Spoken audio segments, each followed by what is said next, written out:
अस्सलाम वालेकुम, welcome to JS global capital. मैं हूं फहद अमान मॉर्निंग न्यूज के साथ।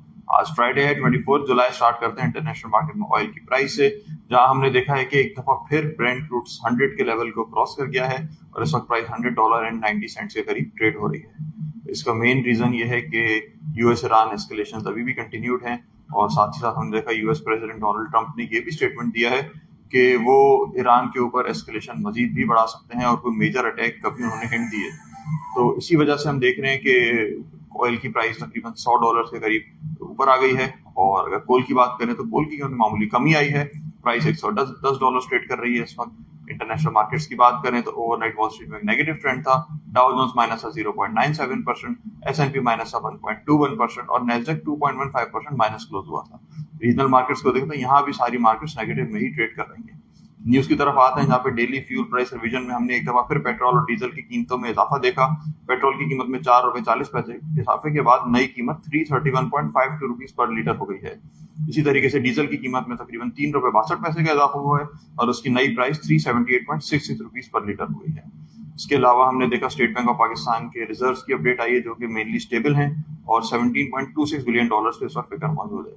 साथ ही साथ हमने देखा यूएस ने एक दफा फिर अपने टैरिफ्स को रिवाइज किया है, और ये due to force labour tariff से 60 कंट्रीज पे अप्लाई किया है। पाकिस्तान पे 10% टैरिफ पहले भी अप्लाई था, मजीद दोबारा से 10% ही अप्लाई कर दिया गया है।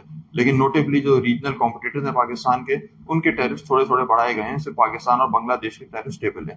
तो अगर कंपैरेटिवली देखा जाए तो ये टैरिफ एप्लीकेशन पाकिस्तान के लिए एक न्यूट्रल टू पॉजिटिव साइड पर रहेगी, क्योंकि जो दूसरे एक्सपोर्ट कॉम्पिटिटर्स हैं उनके टैरिफ बढ़े हैं। इसके अलावा हमने देखा कि गवर्नमेंट ऑफ पाकिस्तान 1,50,000 नए घरों को फाइनेंस करने का प्लान कर रही है अपना घर स्कीम के थ्रू, और ये इस फाइनेंशियल ईयर यानी कि जून 2027 तक का गवर्नमेंट का टारगेट है। साथ ही साथ हमने देखा कि पाकिस्तान ने डिसाइड किया है कि 1 million ton of wheat import करेगा to improve its strategic reserves. Market को देखें तो मार्केट में कल हमने काफी सेलिंग देखी थी। इंडेक्स 1,71,739 पे क्लोज हुआ था 2690 पॉइंट्स माइनस होने के बाद। हमने देखा है कि ये नेगेटिव स्ट्रीक आज भी कंटिन्यूटी है। मार्केट तकरीबन 550 पॉइंट्स माइनस ओपन हुई थी, वहीं से हमने देखा कि मार्केट मजीद नीचे आ रही है। 2200 पॉइंट्स नेगेटिव में लो टच किया है, अभी भी 2000 पॉइंट्स माइनस में ही ट्रेड कर रही है। लेवल्स की बात करें तो मार्केट का इनिशियल सपोर्ट लेवल 1,69,700 है, जो कि 200 डे मूविंग एवरेज है, और मार्केट उसके करीब ही ट्रेड कर रही है। ये काफी क्रिटिकल लेवल होगा।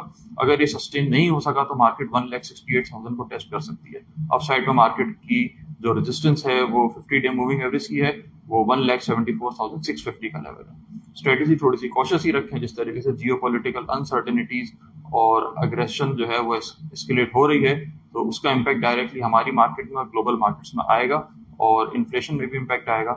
मंडे को मॉनेटरी पॉलिसी भी ड्यू है, और मोस्ट लाइकली कोई रेट कट एक्सपेक्ट नहीं कर रहे हैं, क्योंकि फ्यूल प्राइस बढ़ने की वजह से इन्फ्लेशनरी प्रेशर आ रहा है। तो थोड़ा सा कॉशियसली चलें और डे ट्रेड्स को स्टॉप लॉस के साथ कवर करें। फिलहाल के लिए इतना ही। इंशाल्लाह मजीद अपडेट्स के लिए हमारे पेज को फॉलो करते रहिए। इंशाल्लाह शाम में मुलाकात होती है मार्केट रैप में। टेक केयर, अल्लाह हाफिज।